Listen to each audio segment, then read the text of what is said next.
రోజు మరపురాని పండగ రోజు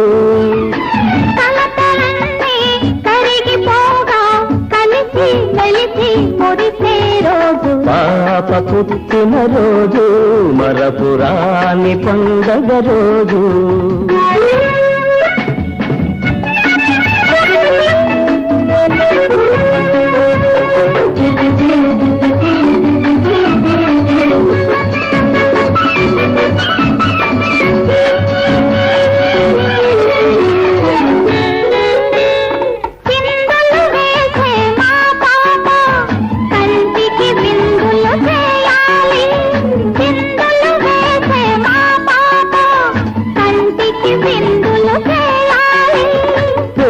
పెద్దదై చదువులు చదివి పెద్దల మన్నన పొందాలి మా పాప పుట్టిన